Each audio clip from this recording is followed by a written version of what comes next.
नमो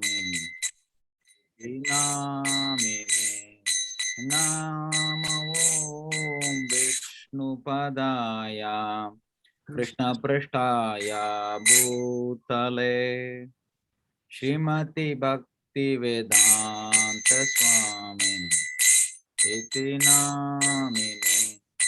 नमस्ते सारस्वती देवे गौरवाणी प्रचारिणे निर्विशेष शून्यवादी पाश्चात्यादेशतारिणे। नमस्ते सारस्वती देवे गौरवाणी प्रचारिणे निर्विशेष शून्यवादी पाश्चात्यादेशतारिणे।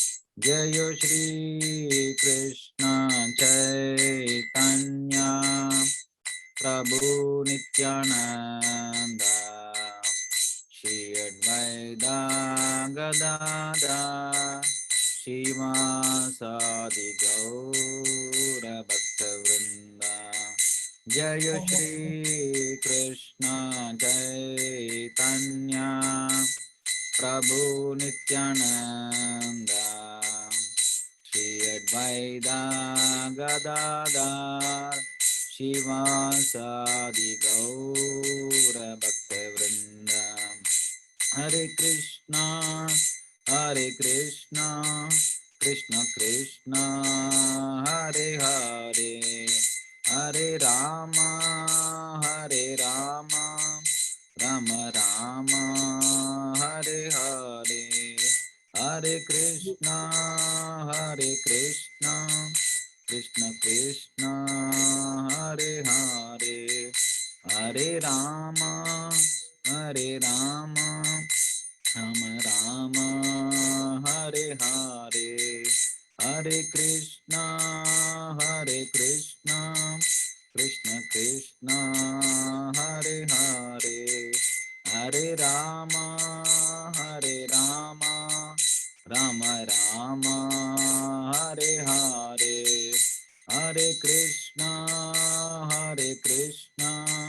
कृष्ण कृष्ण हरे हरे, हरे राम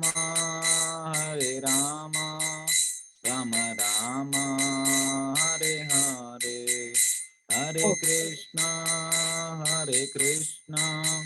कृष्ण कृष्ण हरे हरे, हरे राम राम हरे हरे, हरे कृष्णा कृष्ण हरे हरे, हरे राम राम हरे हरे।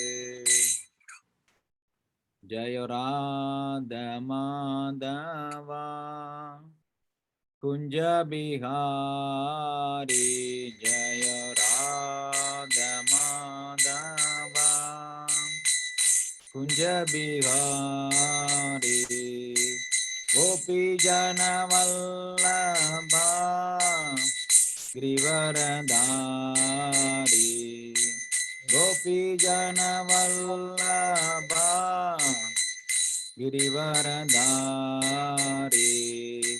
यशोदनंदन ब्रजजन रंजन, यशोदनंदन ब्रजजन रंजन, यमुनतीरा वनचारी, यमुनतीरा वनचारी, जय राधा माधवा कुंज बिहारी, जय राधा माधवा कुंज बिहारी, गोपी जन वल्लभा गिरिवरधारी,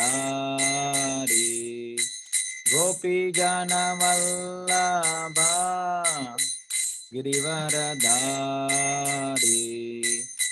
यशोदनन्दन व्रजनरञ्जन यशोदनन्दन व्रजनरञ्जन मुनतीरा वनचारि यमुनतीरा वनचारि जय राधा माधवा कुंज बिहारी जय राधा माधवा कुंज बिहारी हरे Krishna Krishna Krishna Hare Hare Hare Ram Ram Ram Hare Hare Hare Krishna Krishna Krishna Hare Hare Hare Ram Ram Ram Hare Hare Hare Krishna Krishna Krishna Hare Hare Hare Ram Ram Ram Hare Hare Hare Krishna Krishna Krishna Hare Hare Hare Ram Ram Ram Hare Hare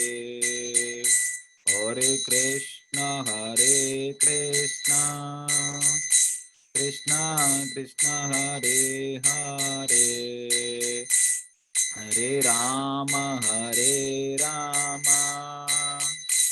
Ram Ram Hare Hare Hare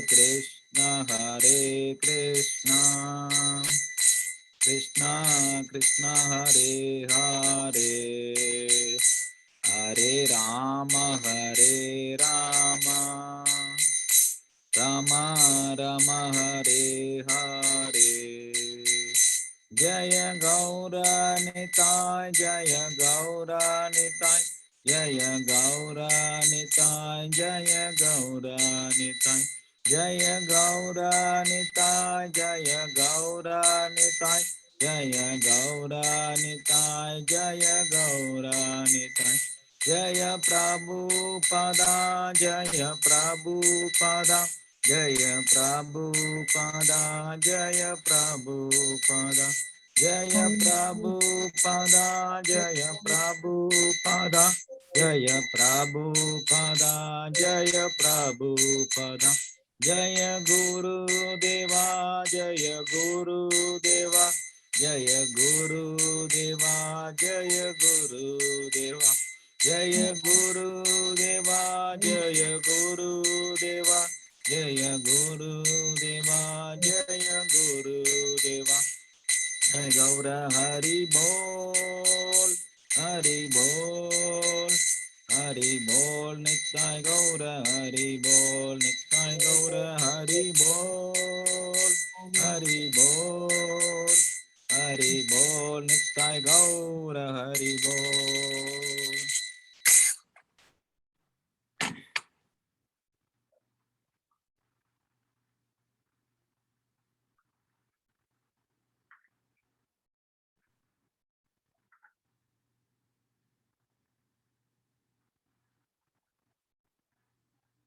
Let's recite the Mangalacharana prayers. Om Namo Bhagavate Vasudevaya. Om Namo Bhagavate Vasudevaya. Om Namo Bhagavate Vasudevaya. Om Namo Bhagavate Vasudevaya.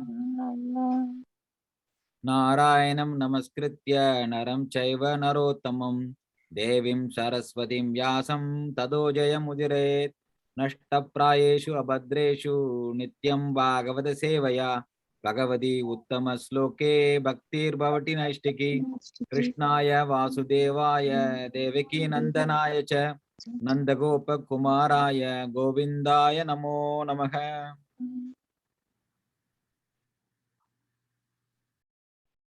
ओमज्ञानतिमिरन्दस्य ज्ञानाञ्जनशलाकय चक्षुरुन्मिलितं येन तस्मै श्रीगुरवे नमः।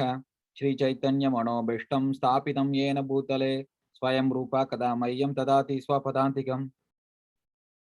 नमो ओं विष्णुपादाय कृष्णपृष्ठाय भूतले श्रीमती भक्ति वेदांत स्वामिनिति नामिने नमस्ते सारस्वती देवे गौरवाणी प्रचारिणे निर्विशेष शून्यवादी पाश्चात्य देशतारिणे जय श्री कृष्ण चैतन्य प्रभु नित्यानंद श्री अद्वैत गदाधर श्रीवासादि गौर भक्त वृंद हरे Krishna Krishna Krishna Hare Hare Hare Ram Ram Ram Hare Hare.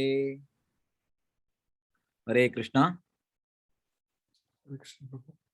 So, Prabhu, you can get started. Yes, Prabhu. Thank you for joining us today, even though you're remotely from here. So, Madhachandra Prabhu is very well known for us. Prabhu has kindly agreed to take us, an inspirational class today and maybe in the future as well. Yeah, thank you, Prabhu. You don't need any special introduction.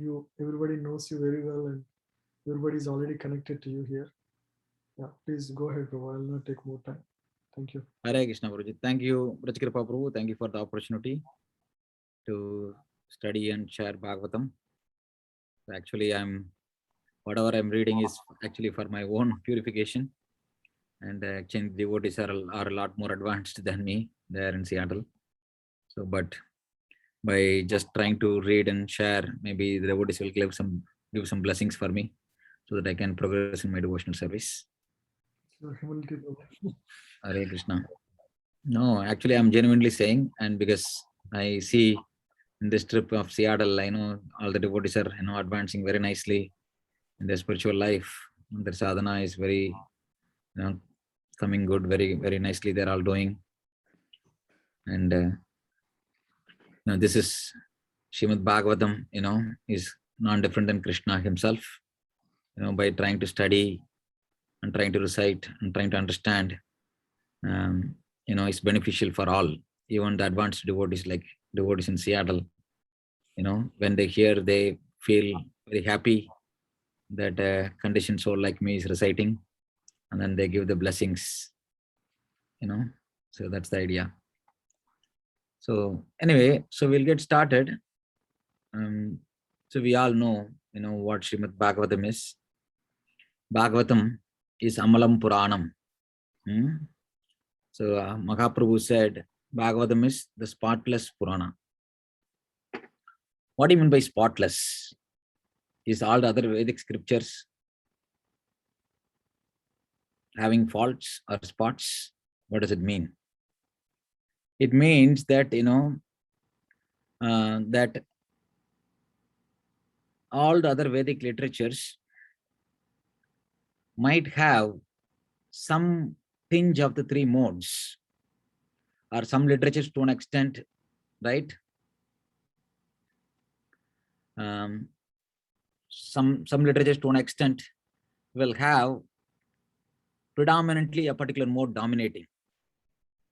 If you take the Vedic literature, is broadly divided into two categories, Shruti and Smriti, which we all know. Shruti is the absolute words of the Lord revealed in the beginning of creation. It doesn't change. The words does not change over the period of time. It's absolute. It remains same. To study Shruti Shastra, it requires certain amount of qualification. One of the first pre-qualification required is one should be a Dvija. To study Shruti Shastra, one should be a Dvija. Dvija means twice born. There are two categories of things are called twice borns. The birds are called Dvija. Why? The birds take birth twice. So first, when the egg is coming out of the bird, right? That's one birth. And then when the egg hatches, it's a second birth. So like that, human beings also can take two birth.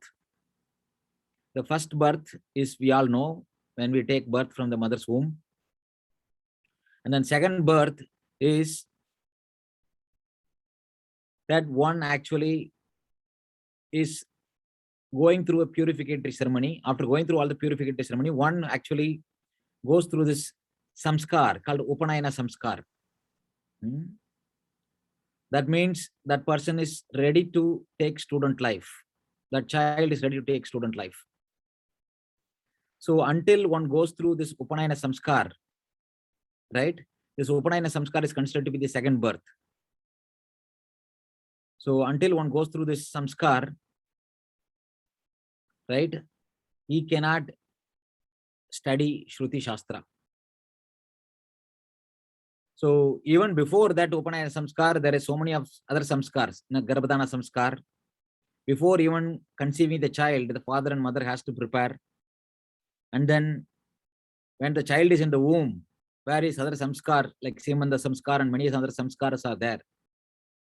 And then after the child takes birth, right, then Namakarana ceremony and Jataka ceremony, like that Mundaka ceremony, and like that many ceremonies are there. They are all like different samskars, right? Purificatory ceremony. And then when one goes at usually at the age of 5, right? When the child goes through Upanayana, 5 or 7, it could be any age usually. So Upanayana samskar, usually the father will do it. That means the child is ready to leave home and go and join a spiritual master in a Gurukula. So until one goes through this Upanayana ceremony, he is not qualified to study Shruti. So when he goes to spiritual master in a Gurukula, the spiritual master will see the quality of a particular child, and accordingly he will train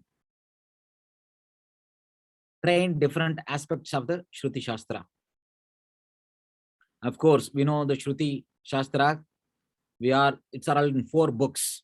Before that, it was only 1 book, right? The 4 Vedas, just before the Kali Yuga began, Vyasadeva divided the 4 Vedas into 4, one Vedas into 4.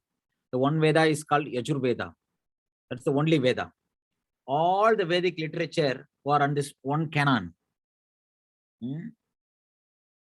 So because Vedavyas foresaw the people of Kali Yuga will have short memory, impatience, less intelligence, right? Always disturbed, right? So when he saw the quality of the Kali Yuga people, foresaw the quality of the Kali Yuga people, he actually, out of compassion for the humankind, he divided the Vedas into 4 divisions, so that it's easy to propagate and easy to study. Because the entire Vedas together, if it's in one unit, it's difficult for people to follow. So he divided into 4 divisions, appointed 4 of his disciples as professors of these 4 Vedas, and then asked them to propagate this Vedic literature or this Veda Shruti Shastra in a disciplic succession. Of course, again, this 4 Vedas, right, was taught in different divisions or schools or sects. They are called sakas. Saka means division. So different schools under these 4 disciples got formed. Totally, there are 1180 sakas are there. So in each one of this saka, right, again the Shruti, right, this 4 books contains 4 categories of knowledge, right? The Shruti mantras, right, specifically it is called, that's what generally we call it as, when we say Vedas, generally people refer to the Shruti mantras. They are called Samhitas, Veda Samhitas. When somebody says Rig Veda, they are actually only talking about the Samhita part of the Rig Veda. But corresponding to every Samhita, there is a corresponding Brahmana will be there. Samhita gives just the prayers or mantras, glorifying various personalities. And then Samhita just gives the mantra, it does not give the procedure to worship. The procedure to worship that particular personality using that mantra will be usually explained in a Brahmana. So Brahmana gives the process to worship that particular deity or particular personality using that mantra. So corresponding to every Brahmana, there will be Aranyaka. Aranya means forest. Aranyaka means the book which is read by the forest dwellers. That means people who are in retired life, right? They try to study this part of the Shruti, trying to understand the esoterical meaning of all the mantras and worship they performed. So usually in the Brahmachari life, one memorizes all the Shruti mantras. And then in the Grihastha life, they perform this, study the Brahmana and perform all this different yagyas, worships. And then the retired life, in the Vanaprastha life, they study the Aranyaka. And then when they come to renounced order of life, the fourth stage, sannyasa stage, they study the philosophical conclusion of the mantras and the worship and the meanings. So that is called Upanishad. So as I said, there are totally 1180 sakas are there. So that means that many Samhitas, that many Brahmanas, that many Aranyakas, and that many Upanishads should be there. And we all know that most of them is lost. Very few is left. Very few mantras, very few Brahmanas, very few Aranyakas, and some Upanishads left. So Upanishad gives the philosophical conclusion of the Vedic mantras or literatures. To study this Shruti Shastra, which contains the Samhita, Brahmana, Aranyaka, and Upanishads, one has to first perfect the auxiliary, not auxiliary, the limbs of the Vedas, Vedanga. Vedanga means limbs of the Vedas. What are they? There are 6 divisions, right? The Shiksha, the Chandas, the Nirukti, the Vyakarana, right? The Jyotisha, and then Kalpas. So this 6 constitutes Vedanga. Until one masters this Vedanga, one will not be able to master the Vedic study, especially the Shruti Shastra study. In this Vyakarana, the Shiksha is pronunciation, how to pronounce the mantras, and Chandas is the meter, right? In which these mantras needs to be recited. And then in order to study this mantra, trying to understand the meanings of the mantra, one has to learn Vyakarana. Vyakarana is the grammatical study, like how to divide these words, right? Usually the mantras will be combined with compound words called sandhis. So one should be able to divide these compound words into individual words. When the words are broken down, right, then the meaning can be understood through Nirukti. Nirukti is the etymological study of the words. So every word in Sanskrit contains dhatu, the roots. When somebody wants to understand the meaning of the word needs to be broken down into various components. So then the primary dhatu is understood. From dhatu, the primary meaning will be derived, and then based on the suffix and prefix given, right, the meanings will change. So this Vyakarana and Nirukti, right, one has to learn to understand the meaning of the Veda Shastras. As I said, studying the Vyakarana alone can take minimum 12 years under a spiritual master. Then you can understand how much time it will all take to just study the Vedanga. And then after studying all the Vedanga, along with it, they will all memorize the mantras. And then they will all get trained in the various Brahmanas. So when they graduate from student life, when they enter into Grihastha life, then using those Brahmanas, they can conduct various yajnas and worships, practice them by chanting the mantra and doing those procedures given for worshipping different personalities. So then when they retired life, they try to understand the meaning or esoteric meaning of all the studies, all the mantras and worships they did. So when they come to retired life, then only they can come to philosophical conclusion. In order to come to philosophical conclusion, one should be renounced. No more material attachment. Then only they'll be able to see or understand the meaning of this Upanishads. So these Upanishads are considered to be Vedanta. Anta means conclusion, Veda means knowledge. The end of Vedas, the end of conclusion of all the Vedic study is there in Upanishads. And all these Upanishads, as I said, most of them are lost. There are 200 plus Upanishads are there. Out of the 108, the names of 108 Upanishads are mentioned in Muktiko Upanishad. Out of that, around 11 or 13 of them are considered to be principal Upanishads. And out of that, we all know Isha Upanishad is one of the primary, which clearly establishes the personal aspect of the supreme absolute truth. So this Vedic study, in order to study, one has to be a Dvija, means twice born, which belongs to generally the three categories of Varnas, Brahmana, Kshatriyas, and Vaishyas. But even under Brahmana, Kshatriya, Vaishyas, depending on the quality, nature, and inclination of the particular student, Guru might help him to discover his Varna. Guru does not assign the Varna, oh, you are a Brahmana, you are a Kshatriya. No. The Guru helps the child to discover its own Varna based on its inclination and nature. So then accordingly, he will give more training in a particular type of Shastra.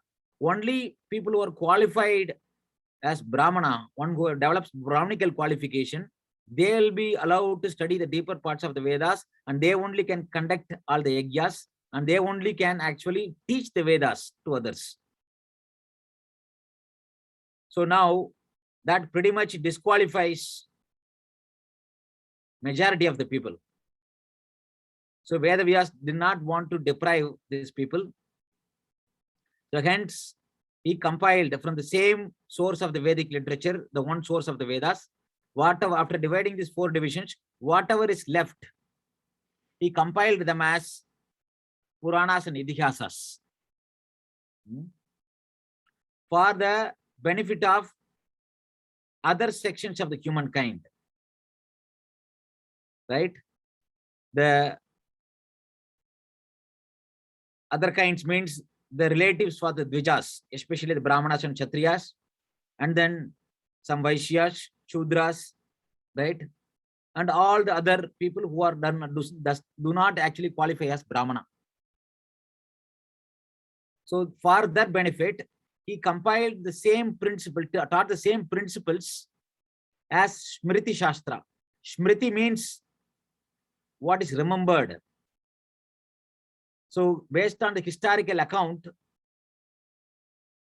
the sages, whatever they remembered from those historical account, what is the lesson for us? What is the, how to understand that particular situation through the eyes of the Shruti, right? The same principles are taught with examples based on historical account, that is Smriti. So this Puranas and Idihasas comes under this Smriti category, which is meant for the categories of people who do not qualify as Brahmana or Dvijas.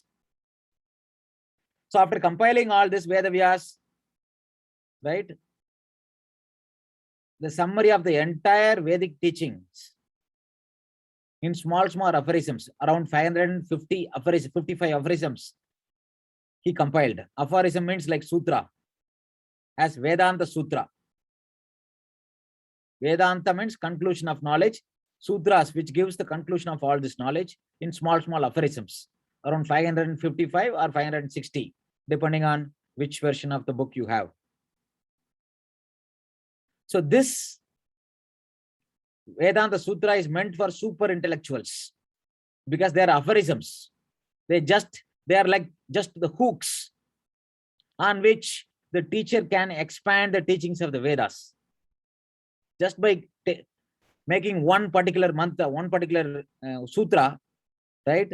A teacher based on that particular sutra, he can actually expand the whole body of knowledge. For example, the first Vedanta Sutra says, Atato Brahma Jigyasa. Now, therefore, inquire into the absolute truth. Brahma Jigyasa. Why now? Why not yesterday? Why not tomorrow? Now that we have a human body, now that our faculty of hearing, tasting, smelling, right, all the faculty of knowledge acquiring senses are working properly. Now, using your discrimination, right, make higher inquiry into the absolute truth. What is this absolute truth? What is this Brahman? What is this absolute truth? We say all the time, absolute truth, absolute truth. What is that? So that is explained in the next sutra. Janmadi yasya yataha. What is that absolute truth? From which everything else emanated. The source from which everything else came. If you understand that source from which everything else came, that is called absolute truth. Then everything else can be understood automatically. So that is the second sutra. The third sutra says Shastra Yonitvat. Scriptures are the only way to understand that absolute truth. Like that, these hooks are there for the teacher or an intellectual or a professor to expand the entire Vedic canon of knowledge. If you consider the entire Vedas to be a forest, right?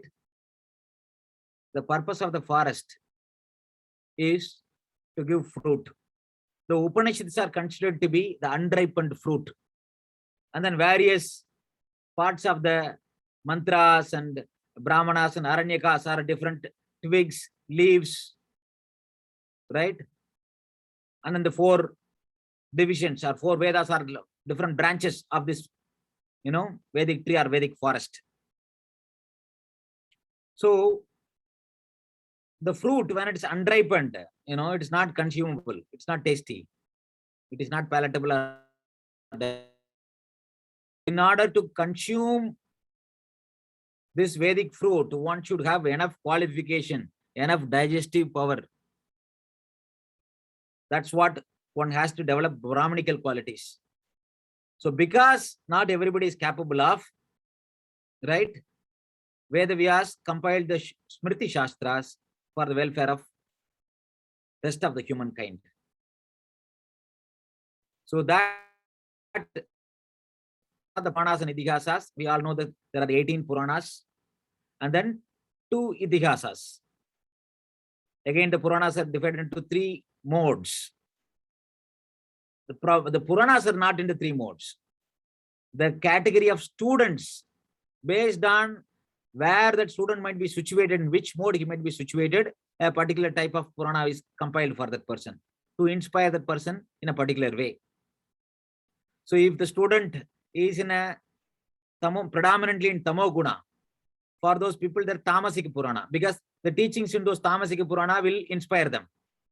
It will appeal to them. So people who are in predominantly in Rajoguna, for them Rajasika Purana is there. People predominantly in Sattva Guna, for them Sattvika Purana is there. The Puranas themselves, they are not in this modes. Puranas are, the Shastras. So, but the category of students in which it is scattered, they might be predominantly situated in this mode. That's why the Puranas are categorized into these 3 categories. Right? Tamasika, Rajasika, and Sattvika Puranas. So, Srimad Bhagavatam comes under Sattvika Purana. But even though it falls under Sattvika Purana, Srimad Bhagavatam is Amalam Puranam, meaning spotless Purana. It does not have any tinge of material modes. Any person who hears the Srimad Bhagavatam, actually Srimad Bhagavatam will be appealing to people who are already, right, elevated, who are already at the elevated platform of, sadhu, who already transcended the three modes. Only they will be able to, taste the Srimad Bhagavatam.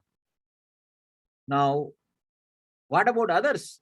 People, anybody who reads Srimad Bhagavatam, they will be also automatically elevated to this transcendental goodness.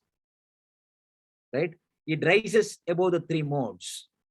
Bhagavatam will be tasty for people who are already in the Suddha Sattva, one who elevated the three gunas, one who transcended the three gunas. But if people are still in three guna, right? Even those people, when they hear Srimad Bhagavatam, it will elevate their consciousness. It will help them to transcend this three modes, bring them to Suddha Sattva platform. So that is the power of Srimad Bhagavatam. And that is what, in the first chapter, in the prelude, you might have seen it. And this Srimad Bhagavatam contains 12 cantos, right? So in one of the Puranas, the glorification of Srimad Bhagavatam is given. In that, it is mentioned that the different cantos of Srimad Bhagavatam represents different limbs of the Supreme Lord. The first two cantos are considered to be the lotus feet of the Supreme Lord, Pada Padma, right? The first two cantos. So it is actually highly recommended for a person who have not, developed sufficient amount of purification to study this first two cantos scrutinizingly. Of course, the other cantos also one should study, it will help him to progress. But especially one who should sit on the Vyasasana and give discourses on Srimad Bhagavatam, if you have not, purified from material desire, specifically sex desire, one should not sit on the Vyasasana and give lectures on Srimad Bhagavatam beyond the first two cantos. Prabhupada writes that. So the first two cantos are very, very important. It will help us to transcend, the lower modes of material nature, especially the Rajoguna. It will help us to situate in the Sattva Guna. So this first canto of Srimad Bhagavatam, right? Prabhupada translated when he was in India, when he was staying in Shri Radha Damodar Mandir in Vrindavan, right?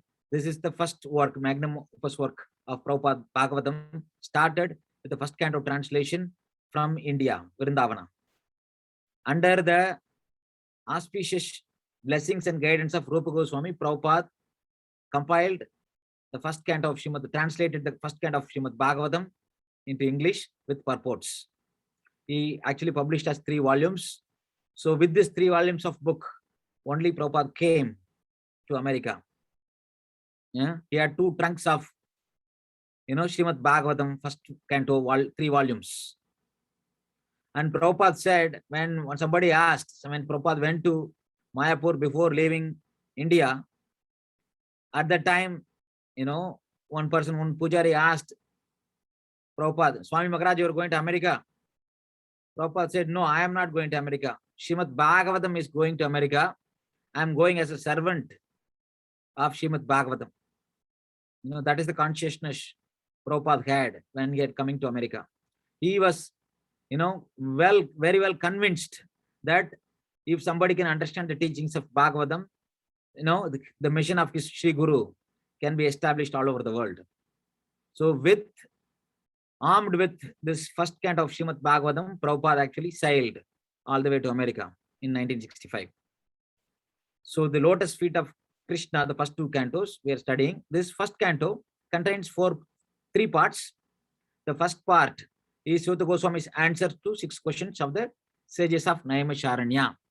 This is the first 3 chapters of Srimad Bhagavatam. The first chapter is predominantly, the prelude definition of the absolute truth, the glories of Bhagavatam, and an invitation to taste the sweetness of Bhagavatam is mentioned. The second part of it in the first chapter, the next sections, right, is the 6 questions asked by the sages of Naimisharanya to Suta Goswami. So this is what in the first chapter. So the second chapter and third chapter pretty much answers the 6 questions, especially the second chapter entitled as Divinity and Service, Divine Service, right? That's the second chapter we are looking at it. And that actually predominantly answers the first 4 questions, or actually first 3 questions.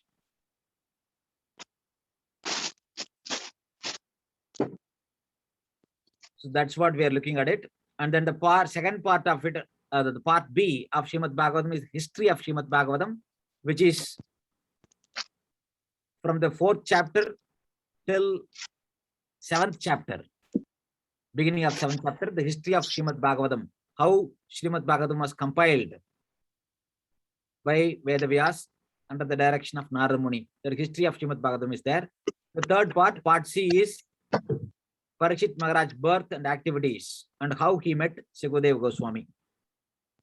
So this constitutes the first canto. So if one studies carefully the first canto, along with Srila Prabhupada's purport, all the information one has to know to execute devotional service is there. Prabhupada had given sufficient information in the first canto purports itself. If somebody just reads the first canto with its purports, one can attain perfection. So that is the power of the first canto of Srimad Bhagavatam. So last week you all saw, right, the first chapter. As I said, the first chapter contains 3 sections. The first section is the prelude, which contains the definition of absolute truth, glories of Srimad Bhagavatam, and then invitation to release Srimad Bhagavatam. And then verses 4 to 8 is the sages glorify Suta Goswami when he appeared in the forest of Naimisharanya, where all the sages had assembled to conduct a 1000-year sacrifice for the well-being of humankind. And then verses 9 to 23 is the third section, where the sages headed by Shaunaka Rishi, right? Shaunaka Rishi puts forward the questions, the 6 questions, especially describing the nature of the Kali Yuga people. Out of compassion, he puts forward this 6 questions. When these 6 questions are answered, how the Kali Yuga people can be benefited. For the compassion reasons, he asks this 6 questions. So I think till last week, I think we covered this first chapter. Now today we are going to cover the second chapter entitled as Divinity and Divine Service. So this second chapter contains 6 sections. The first section is after the sages headed by Shaunaka Rishi put forward this 6 questions for the well-being of humankind, especially for Kali Yuga people. Suta Goswami replies. How he replies, that's in the first section, verses 1 to 7. So hopefully this is what we will cover today. The other sections in this second chapter, verses 8 to 15, right, glorifies bhakti. How only by bhakti, right? Only bhakti needs to be gained by all endeavors, all prescribed duties. Ultimately, one should gain bhakti. If not, all of them are simply waste of time, like garland on a dead body. All the endeavor to attain perfection, even studying all the different divisions of Vedas, if it does not ultimately culminate in bhakti, it is simply a waste of time. Shrama hi kevalam. So that is what the second section. The third section is how that bhakti progresses in various stage. And then the next section, verses 23 to 29, how only Krishna is to be worshipped. Right? Even people who are not interested in ultimate goal of life, they should still worship Krishna. Because by worshipping Krishna, one can attain all perfection. And then verses 30 to 33 answers the question number 4, right? How Lord Krishna manifests this world through the Purusha avatars, the 3 Purusha avatars. Karana Takasaya Vishnu, Garbho Takasaya Vishnu, and Shiro Takasaya Vishnu. These Purushas are in charge of the material creation, manifesting the material creation.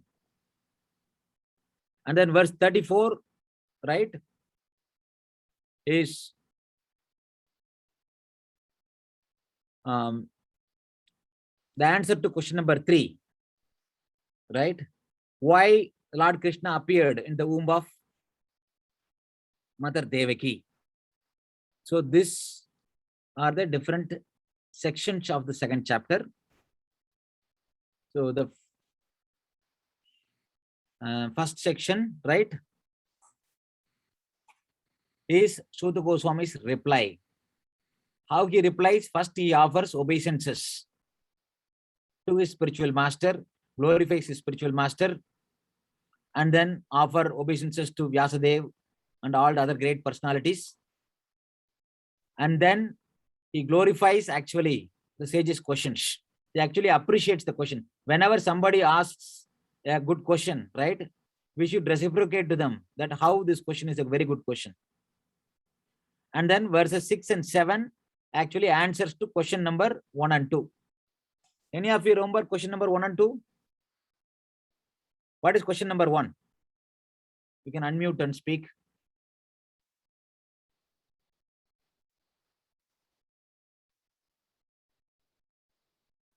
Hare Krishna, Prabhuji.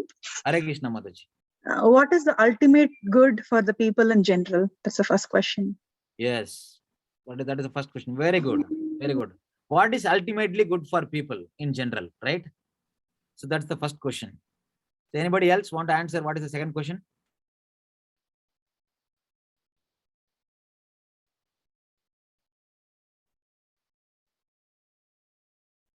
Hare Krishna, anyone? We discussed towards the end of last week. Hare Krishna, Prabhuji. Yes, Mataji.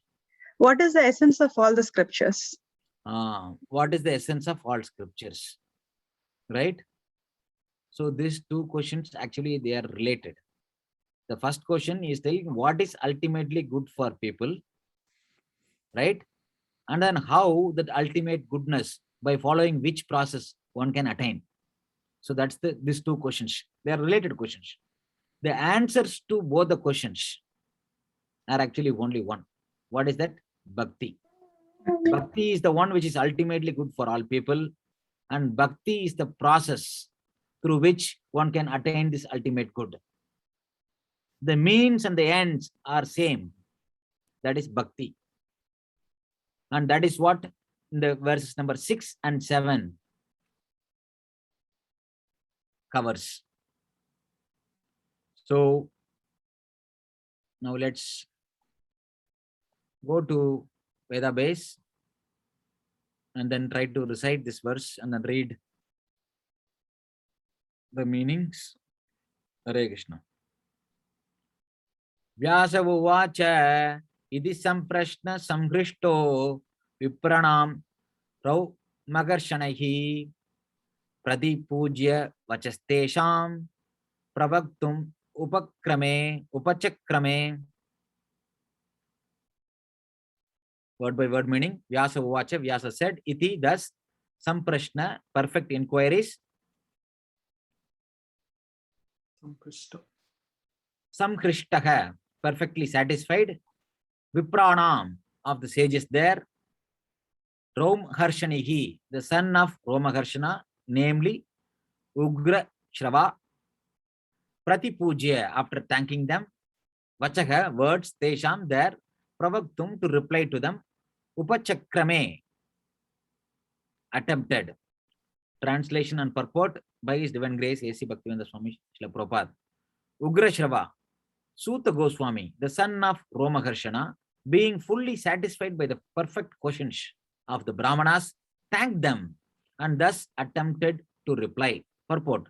The sages of Naimisharanya asked Suta Goswami 6 questions, and so he is answering them one by one. Anybody else would like to recite verses?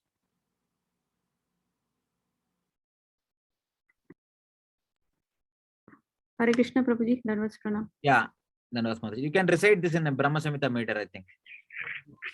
Suta uvacha yam pravajantam anupetam apeta krityam dvaipayano virahakatara ajuhava prutreti tanmaya taya taravo binedus tam sarva bhuta hrudayam munim anatosmi.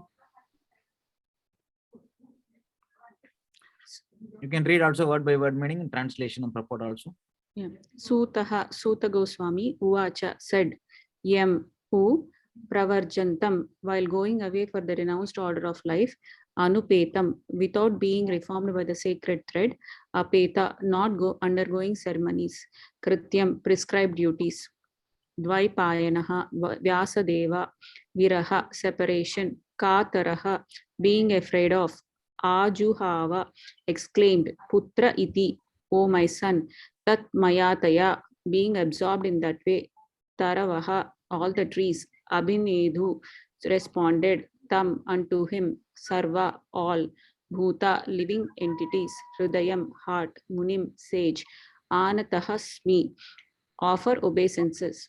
Srila Suta Goswami said, let me offer my respectful obeisances unto that great sage, Sukadeva Goswami, who can enter the hearts of all.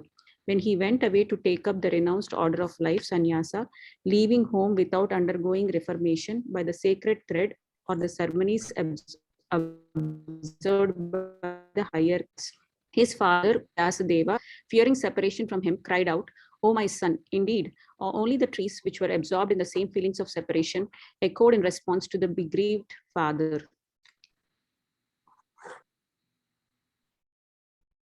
Okay, you can read the purport also, Mataji. Yes, Prabhuji. Srila Prabhupada ki jai. The institution of Varna and Ashrama prescribes many regulative duties to be observed by its followers. Such duties enjoin that a candidate willing to study the Vedas must approach a bona fide spiritual master and request acceptance as his disciple. The sacred thread is the sign of those who are competent to study the Vedas from the Acharya or the bona fide spiritual master. Sri Sukadeva Goswami did not undergo such purificatory ceremonies because he was a liberated soul from his very birth. Next pair also, Prabhuji. Yes, yes. Generally, a man is born as an ordinary being, and by the purificatory process, he is born for the second time. When he sees a new light and seeks direction for spiritual progress, he approaches a spiritual master for instructions in the Vedas. The spiritual master accepts only the sincere inquirer as his disciple and gives him the sacred thread. In this way, a man becomes twice born or a Dvija. After qualifying as a Dvija, one may study the Vedas, and after becoming well versed in the Vedas, one becomes a Vipra. A Vipra or a qualified Brahmana thus realizes the absolute and makes further progress in spiritual life until he reaches the Vaishnava stage. The Vaishnava stage is the postgraduate status of a Brahmana. A progressive Brahmana must necessarily become a Vaishnava. For a Vaishnava is a self-realized learned Brahmana. Yeah, I can stop here. So here, this is a very important paragraph. Prabhupada actually summarizes nicely what we already discussed, right? After becoming Dvija, one is qualified to study the Vedas. If he becomes an expert in the study of the Vedas and all the mantras, then he becomes a Vipra, right?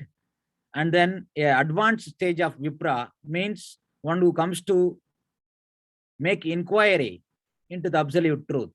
He becomes a Brahmana, right?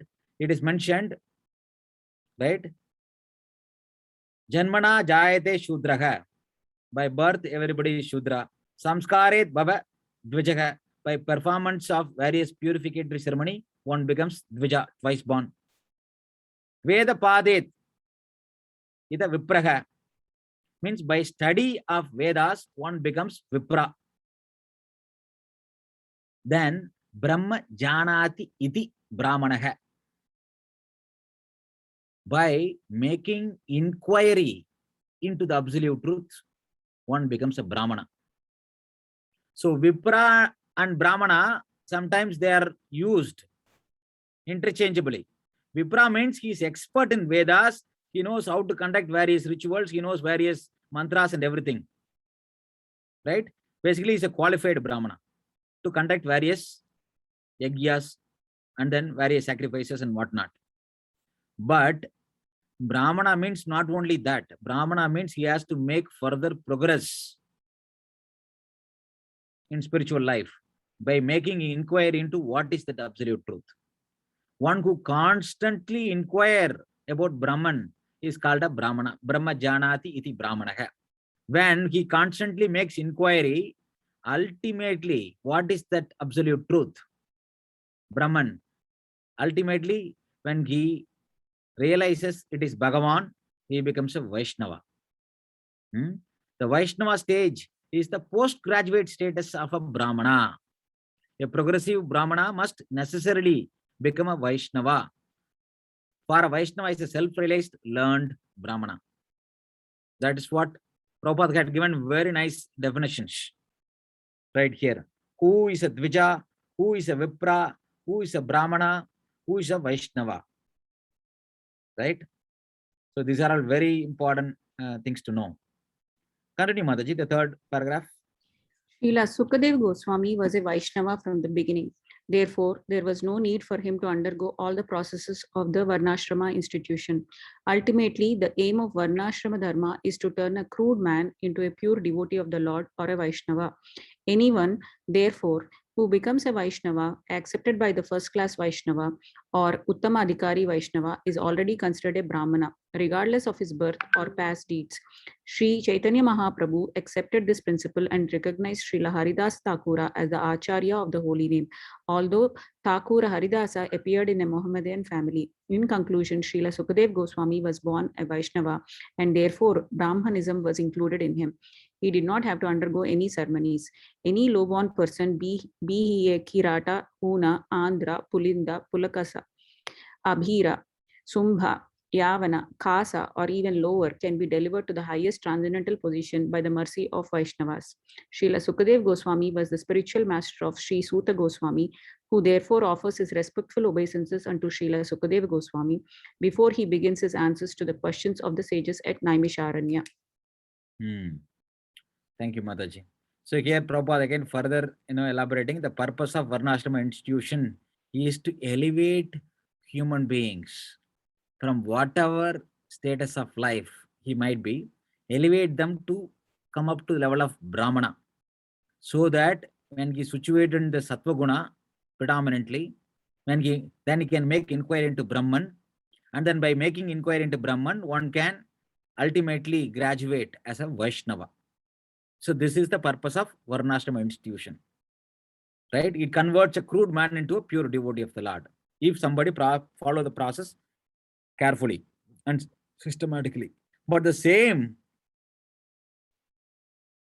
result can be achieved if a first-class Vaishnava, Uttamadhikari, accepts anybody, right, who has interest in spiritual life, right? If he accepts that person, then he also becomes a Vaishnava who automatically transcends the Brahmana stage, who is already considered a Brahmana. So if a Uttamadhikari accepts, right, anybody as a disciple, then he automatically becomes a Vaishnava by his mercy. He automatically gives that qualification, right? That is what, Prabhupada actually quotes the example of Haridas Thakur and Chaitanya Mahaprabhu. Haridas Thakur, even though was born in a Muslim family, but which is outside of the four Varnas, but because he was worshipping the Lord, right, he is a Vaishnava. He is above all the four Varnas. And then similarly, Prabhupada says, Shukadeva Goswami, right, is also born Vaishnava. Hence, there is no need to go through purificatory ceremony. And then this power of, a guru, a bona fide guru, right? Even a low-born person, right? Kirata, Hunanda, Andhra, Pulinda, Pulkasha, right? These are all mentioned, the list of people, right? How all of them can be elevated. This is coming from the second canto. In the second canto, the glory of power of bhakti, and it is again elaborated, right? The list of, different sects or categories of people who are considered to be even outside of the four varnas. So they also can be delivered by mercy of a Vaishnava. So we'll go to the next verse. Prabhuji, is it okay? Yes, Or you want to cover more? no, Is enough, right? you can cover more, bro, if you want. Still have I like think, 15 more minutes if you. no. I think we can go to one more verse, I think. Yeah. So on this verse, this is enough, right? And whatever details we studied, Yes. this much detail is enough, right? Yes, bro. Yeah. Okay. Next verse, somebody would like to recite? Yeah, you can recite in same Brahma Samhita meter.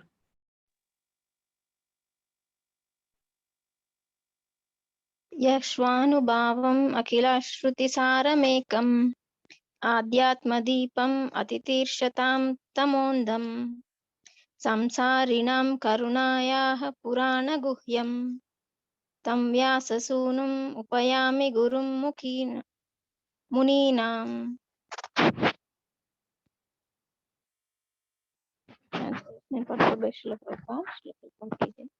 Let me offer my respectful obeisances unto him, Shuka, the spiritual master of all sages, the son of Vyasadeva, who out of his great compassion for those gross materialists who struggle to cross over the darkest regions of material existence, spoke this most confidential supplement to the cream of Vedic knowledge after having personally assimilated it by experience. Can read Master purport, yeah. In this prayer, Srila Suta Goswami practically summarizes the complete introduction of Srimad Bhagavatam. Srimad Bhagavatam is a natural supplementary commentary on the Vedanta Sutras. The Vedanta Sutras, or the Brahma Sutras, were compiled by Vyasadeva with a view to presenting just the cream of Vedic knowledge. Srimad Bhagavatam is the natural commentary on this cream. Srila Sukadeva Goswami was a thoroughly realized master on the Vedanta Sutra, and consequently, he also personally realized the commentary, Srimad Bhagavatam. And just to show his boundless mercy upon bewildered materialistic men who want to cross completely over nescience, he recited for the first time this confidential knowledge. So here, There is- Prabhupada very clearly says this prayer actually summarizes, right, the introduction of Srimad Bhagavatam. What is Srimad Bhagavatam? Srimad Bhagavatam is the confidential supplement to the cream of Vedic knowledge. What is the cream of Vedic knowledge? Vedanta Sutra. As I said, Vedanta Sutras are the aphorisms which are hooks which summarizes the entire Vedic knowledge. With its 555 or 560 formulas, the entire Vedic knowledge is compressed and kept in this 560 sutras. If you take a banyan tree, sometimes a banyan tree can span across, like very low, sometimes it can be a block, right? It would be very wide.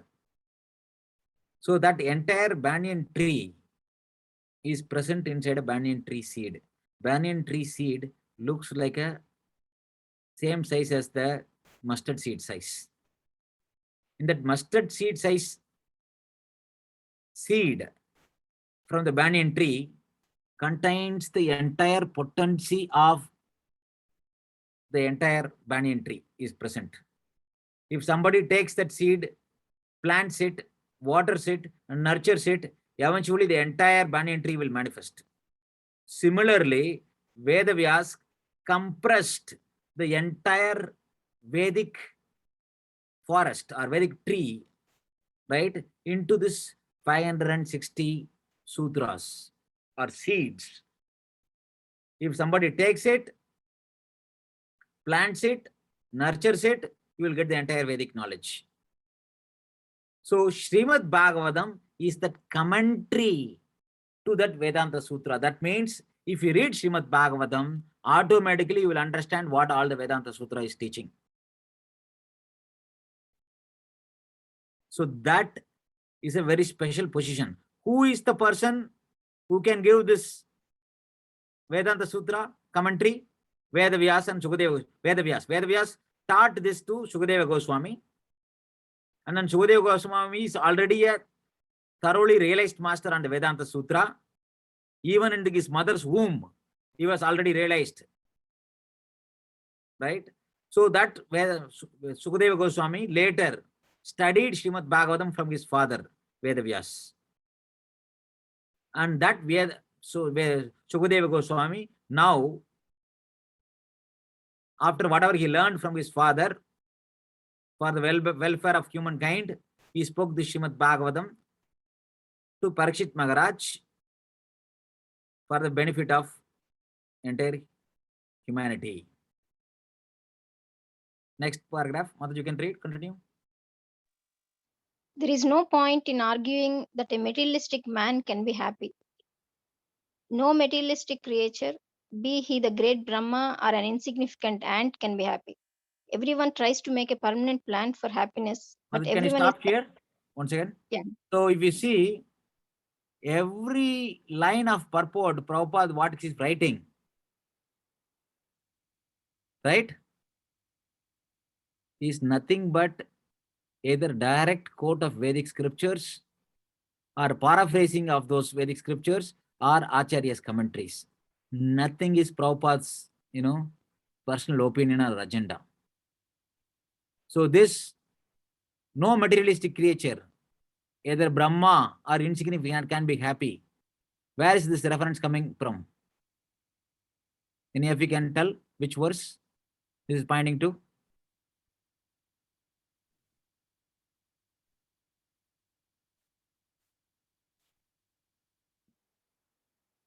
Abrahma Bhona Loka, right? Thank you, Mataji. From Bhagavad Gita, right? Like that, every line, if you carefully study, you will connect to a scriptural statement, or directly Acharya's commentary. This is the power of Srila Prabhupada's purport. So hence, just by studying the first canto itself, one can completely realize the self. Correct, Mataji. Next, therefore, the materialistic. Therefore, the materialistic world is called the darkest region of God's creation. Yet the unhappy materialists can get out of it simply by desiring to get out. Unfortunately, they are so foolish that they do not want to escape. Therefore, they are compared to the camel who relishes thorny twigs because he likes the taste of the twigs mixed with blood. He does not realize that it is his own blood and that his tongue is being cut by the thorns. Similarly, to the materialist, his own blood is as sweet as honey, and although he is always harassed by his own material creations, he does not wish to escape. Such materialists are called karmis. Out of 100. Stop here. Again, here Prabhupada is telling, right? This materialistic creation is the darkest region, right? Because it's covered by this cloud. What is that cloud? Mahat Tattva. So in the entire creation, 3/4 is the spiritual world, 1/4 is the materialistic creation. When the Mahat Tattva cloud covers, this becomes dark. So that is why by default, in the spiritual world, everything is bright. Nothing needs to be illumined. Whereas in material world, by default, everything is dark. Everything needs some light source to illuminate, right? If there's no sun, everything becomes dark. If there is no moon or if there is no stars, right, everything becomes dark. By default, in the material world, everything is dark. That's why it is mentioned darkest region. From this darkest region, living entity can simply get out just by desiring it. If they desire to get out, the Lord in the heart as Paramatma will inspire him to the right source. But unfortunately, they are so foolish that they don't want to get out. Prabhupada gives this very good example, the analogy of a camel. Camel is eating thorny twigs and it thinks that thorny twigs are tasty. Why? Because when it chews the thorny twigs, it cuts its tongue and then blood comes out and it's tasting the blood, thinking that it is the taste of the thorn twigs. But it does not realize that it is its own blood. Similarly, right, a karmi is working day and night hard, thinking that they'll be happy by making money. They think that, right, money is as sweet as honey, right? But unfortunately, they do not know that they are actually harming themselves. So these type of materialistic people are karmis. You can continue, Maj. Out of those hundreds, yeah, you can continue. Out of hundreds of thousands of karmis, only a few may feel tired of material engagement and desire to get out of the labyrinth. Such intelligent persons are called jnanis. The Vedanta Sutra is directed to such jnanis, but Srila Vyasadeva, being the incarnation of the Supreme Lord, could foresee the misuse of the Vedanta Sutra by unscrupulous men, and therefore he personally supplemented the Vedanta Sutra with the Bhagavata Purana. It is clearly said that this Bhagavatam is the original commentary on the Brahma Sutras. Srila Vyasadeva also instructed the Bhagavatam to his own son Srila Sukadeva Goswami, who was already at the liberated stage of transcendence. Srila Sukadeva realized it personally and then explained it. By the mercy of Srila Sukadeva, the Bhagavata Vedanta Sutra is available for all those sincere souls who want to get out of material existence. Thank you, Mataji. So here Prabhupada again giving the gradations of people, right? Generally, people are actually living animalistic life, meaning they don't want to follow any regulations. They just like to do whatever they want to do. So when you don't follow any regulation, it's animalistic life. They might be very sophisticated, but they are sophisticated only eating, mating, sleeping, defending. When somebody wants to follow some regulation and enjoy, they are called karmis, or, right, they are coming to human platform of life.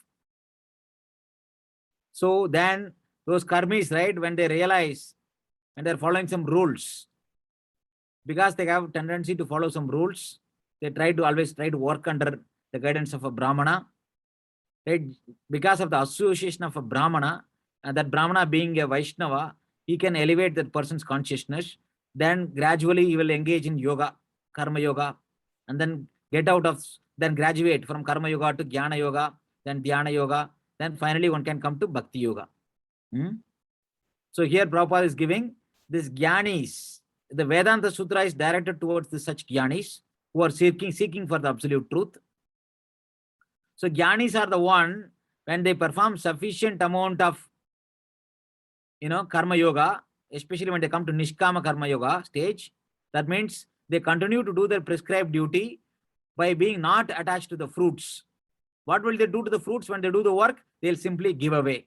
When they keep on giving away the fruits of the work, at some point of time, they will make inquiry.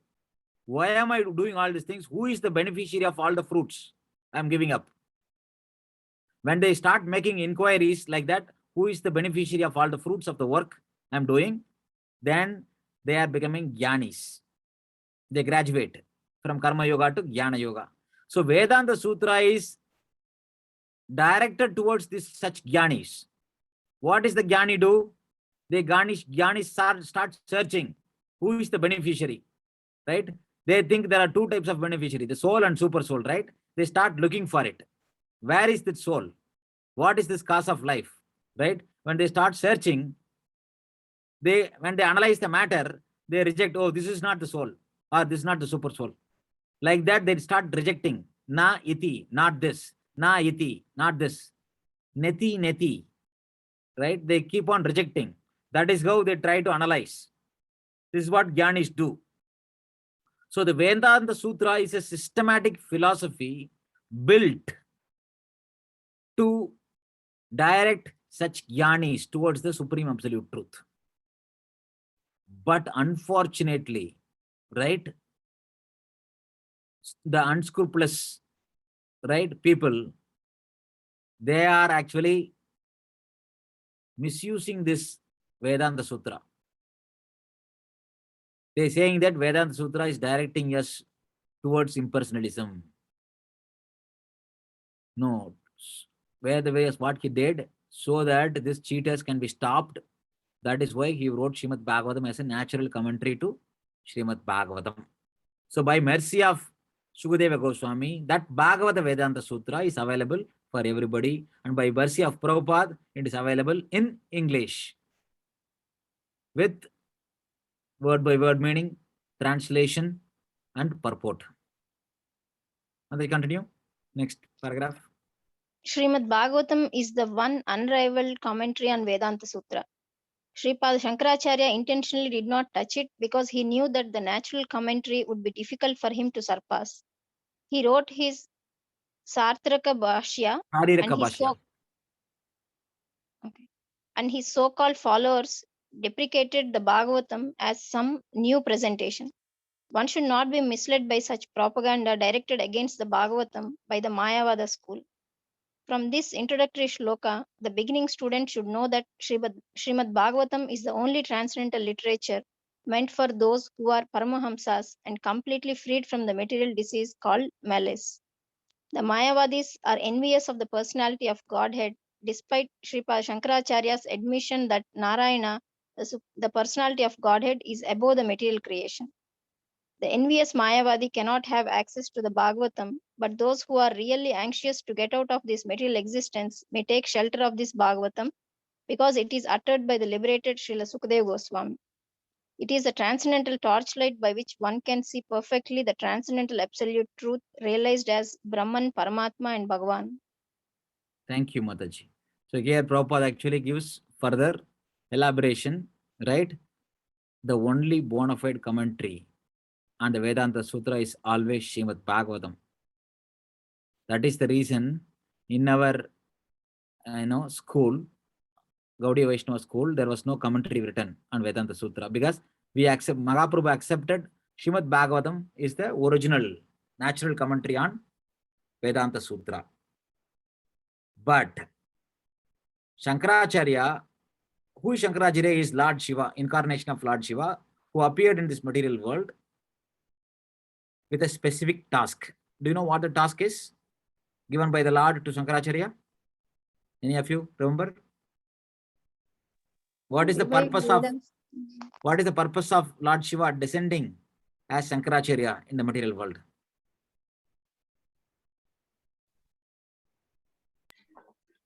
To re-establish the power of Vedas.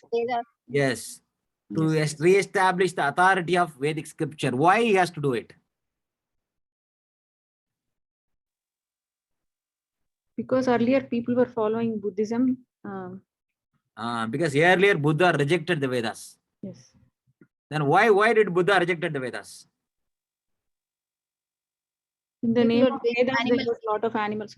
Sorry, Mataji, please go ahead. Yeah, Mataji. Animal killing was happening under the name of rituals. People were killing animals, doing sacrifice and eating barbecue. Because in Kali Yuga, right, this type of animal sacrifice is not allowed. But people were still doing it on the name of Vedas because they were not able to control the tongue. They were doing, this animal sacrifice, and then they were eating this barbecue as prasad. But the Lord incarnated himself as Buddha. Buddha Shakti Avesh Avatar, empowered by the Lord Shakti, to stop this unnecessary violence, animal killing. When he said, please stop this, then people were objecting, no, we are doing it on the authority of Vedas. Then Buddha has to say, I reject your Vedas. Stop this animal killing, right? Of course, he came to establish this principle of ahimsa, not as parodharma. It is one of the upadharma. But unfortunately, his disciples created a religion out of it and then established, ahimsa parodharma. Ahimsa is never a parodharma, it's a upadharma. Because there is a place we have to follow Ahimsa, and there is a place where we have to follow Himsa. Himsa, right, cannot be avoided in the material world because one living entity has to sustain on another living entity. Jivasya jiva jivanam. But unnecessary violence should be avoided. So Ahimsa is a secondary principle. Upadharma, not a parodharma. But unfortunately, the followers of Buddha, they created this religion. So to stop this spread of Buddhism, to drive Buddhism away from India, he has to establish, because without authority of scriptures, dharma cannot be established. So before Yuga Dharma has to be established, the authority of the Vedas needs to be established. For that purpose, Shankaracharya descended. Lord Shiva descended as Shankaracharya in this world. Now, when people are believing in nothing, so what is the goal of Shunyavad, Buddhism? Buddhism is Shunyavad, right? It is like their philosophy is desire is the cause of all suffering, right? If we keep on removing all our desires, like peeling an onion layer by layer, in the end, you will become nothing. If you keep on peeling the onion layer by layer, what you will have in the end? Nothing, right?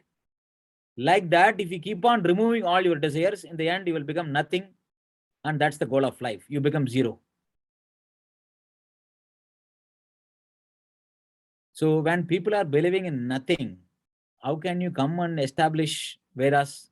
How can you come and say the goal of life is to surrender to Bhagavan and serve Bhagavan? So before that, Lord, the Dharma needs to be established. Shankaracharya came to establish the authority of Vedas. So what he did, right? When people are believing in nothing, the best way to make them accept Vedas is do some word jugglery.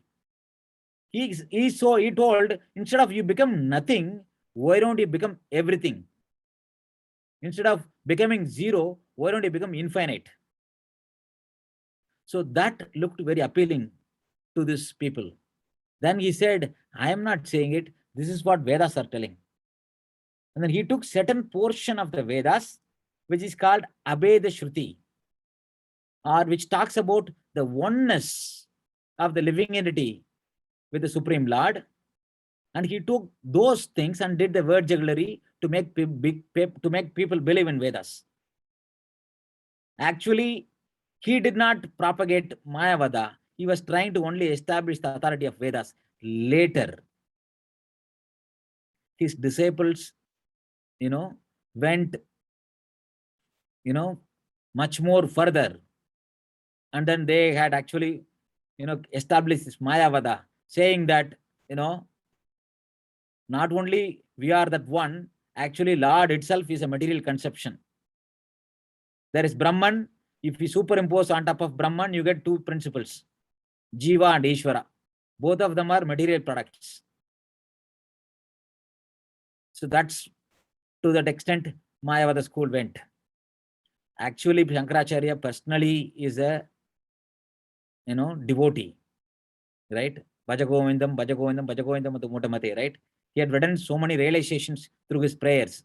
But to redirect all this people, he has to do all this word jugglery.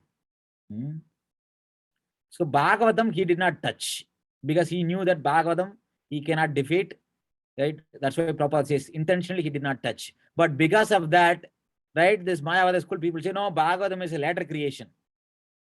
No, that is not true at all. And actually Shankaracharya in Bhagavad Gita introduction, he writes, Narayana Paro Avyaktat. Narayana Paro Avyaktat means he is beyond this material manifestation or above material creation. He himself accepts.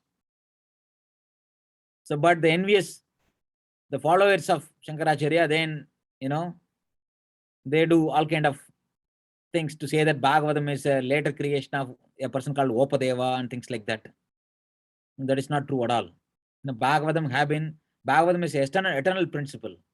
In the beginning of creation, the Lord, spoke to Brahma, and Brahma spoke to Narada Muni.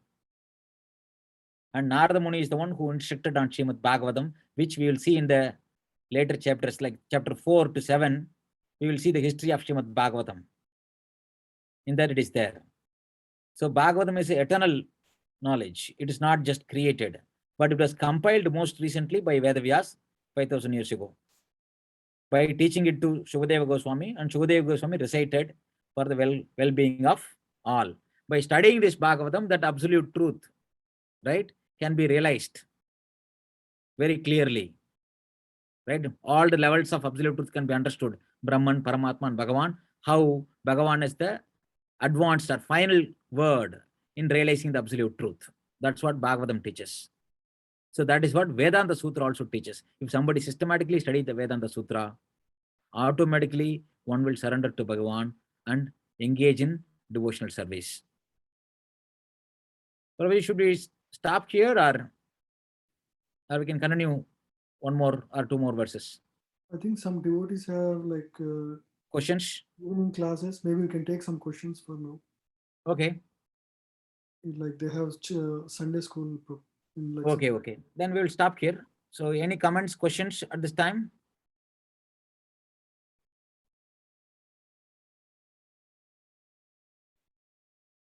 Yeah, devotees, you can unmute yourself and ask. Hare Krishna Prabhuji. Hare Krishna. Dandavats Pranam. Jai Srila Prabhupada. Dandavad Prabhuji. Thank you so much for going in detail on these first three verses. Prabhuji, maybe this is not the right platform, but I wanted to ask, how does Bhagavatam encapsulate all three, Sambandha, Abhideya, and Prayojan Gyan in the first canto? Or is this such Gyan divided across several cantos? That's a very good question, Prabhuji. So it is not actually some cantos are dealing with this or that. So the Sambandha, Abhideya, and Prayojana is there everywhere in Srimad Bhagavatam. So in Bhagavatam first canto itself, right, the second chapter, right, divinity and divine service, that is Bhakti. So this is Prayojan, or not Prayojan, Abhideya is given here. So the Sambandha is given in the first chapter itself. First verse, right? Om Namo Bhagavate Vasudevaya. That actually establishes who the Lord is and what the creation and what the living entity is.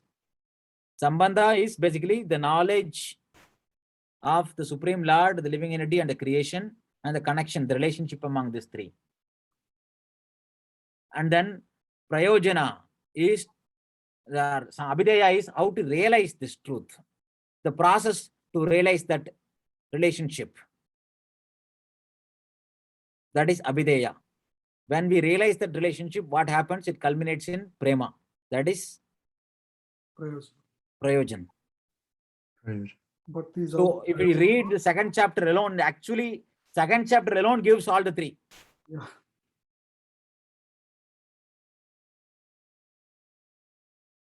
So it is not categorized specifically. This chapter is this canto is this, or that canto is this. Even Sarga, Visarga, Sthana, Poshanam, Utaya, right? All those things. Ishanakada, Manvantara, Ishanakada, all of them, right? Nirodha, Muktir, Ashraya, the 10 topics of Srimad Bhagavatam, they are also not actually assigned only to cantos. All the 10 topics are present in all the 12 cantos.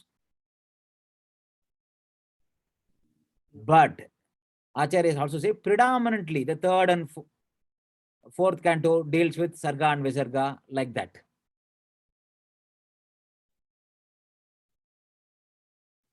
So similarly, Sambandha, Abhideya, and Prayojana is spread all over Srimad Bhagavatam.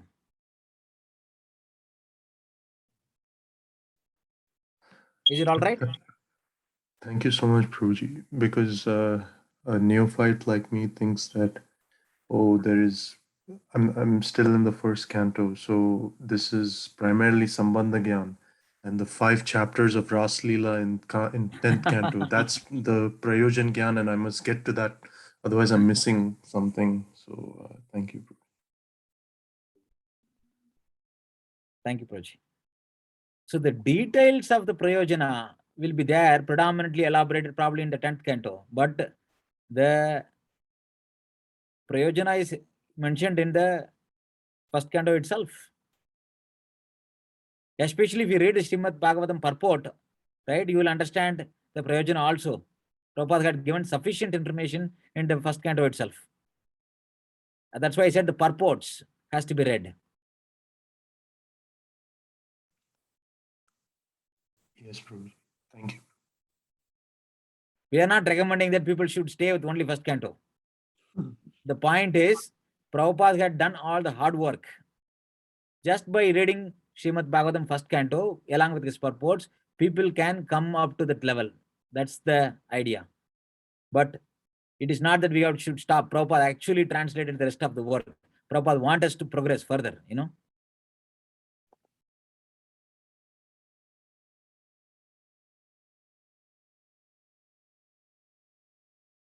Okay. Any other comments, questions?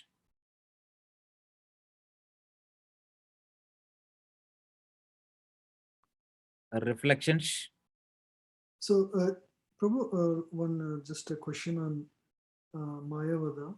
So, Mhm. Adi Shankaracharya named it Mayavada, or is it something? No.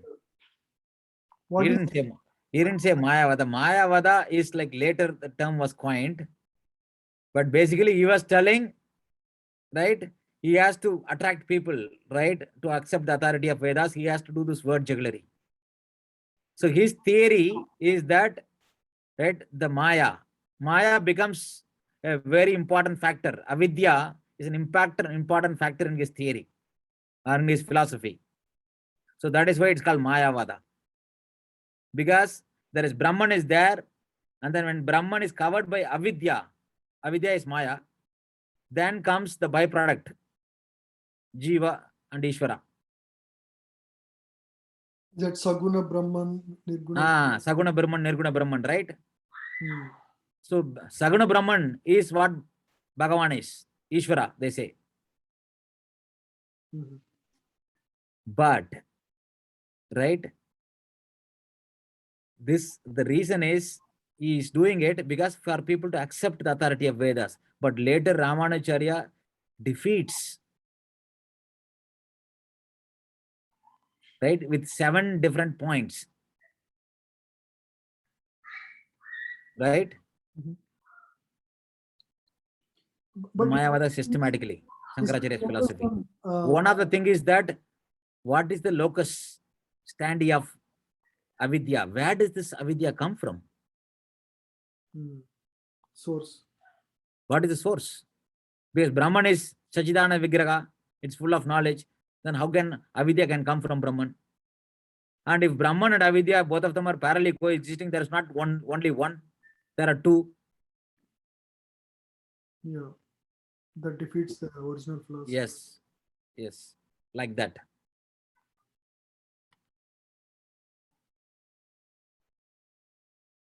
Very good, Pratik. Any other comments, reflections? Thank you, Baba. I think it's a very good detailed overview of the flow of the first canto, establishing the purpose and the need and the importance of Bhagavatam. I think Yes, Guruji. because of power shortage, like half of them could not attend. No problem. Maybe devotees can listen to the recording. So Bhagavatam is the ripened fruit of the Vedic knowledge. So as the 3rd verse mentions, Nigama Kalpataror Phalam, right? So this way we consider the Vedas to be tree. The ripened fruit of the Vedic tree is Srimad Bhagavatam. The unripened fruit is the Upanishad. The ripened fruit is Srimad Bhagavatam. The essence, that's why we call it as essence, is Vedanta Sutra. Yes. Prabhupada actually says Bhagavata Vedanta Sutra. Right? It's very interesting. In the previous paragraph, right? Right. Bhagavata Vedanta Sutra. Because Vedanta Sutra needs to be understood through the vision of Srimad Bhagavatam. Bhagavata Vedanta Sutra means Vedanta Sutra that establishes the supremacy of Bhagavan. Hmm.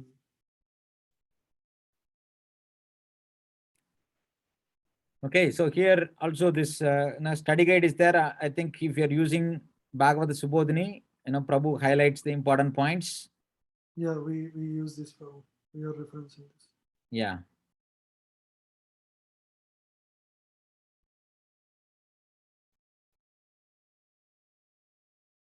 So if you go to the final, the themes and analogies, some of the analogies what Prabhupada actually highlights here. So those things are, Prabhu also highlights, but especially, right, the first verse, second verse, right, the definition, Vipra, Brahmana, Dvija, Hmm. all those things are very important to know. And then the purpose of, the Varnashrama, we should understand, right? Yeah. So, and then again, Mayavada principle, right? The position of Srimad Bhagavatam, Prabhupada nicely elaborates here. So these things also need to be understood. I think we could cover only 3. Sorry, we are a little slow because we are giving a lot of background. Yeah, Prabhu. We can do like next week as well if you're available. Yes, Prajna, I think I should be in Seattle at the time next week. Sure, Prabhu. Let's see. Because Thank you next- for the wonderful session, Prabhuji. Dhanavad. Hare Krishna, Mataji. Thank you Thank so much for the class, Prabhu. It was wonderful. Hare Krishna. Thank you, Mataji. Prabhu, we don't know the Shukdev Goswami, the nectar coming from him, but we know you, that nectar is coming from you. So we are able to share the Hare Bhagavatam, Krishna. Prabhu. Hare Krishna. Thank you, Prabhuji. So, Prabhuji, actually, this is your compassion. Even a person fallen like me, I'm super volunteer. you are encouraging me to speak for my own purification. Thank you for that encouragement, Prabhuji. Amazing, Prabhu. Thank you so much, Prabhu. Yeah, thank you, Prabhu. Brilliant. This introduction. Thank you, Prabhuji. Hare Krishna. Hare Krishna. Okay, so we'll end it here. We'll Yes. resume from 4th verse next week. Thank you all. Yeah. Vancha kalpatarupich kripa sindhu vyach paditanam pavanabhyo Pitanam Pavanebhyo Vaishnavebhyo. Hare Krishna. Bhagavad Gita की जय। पार की जय। Very good.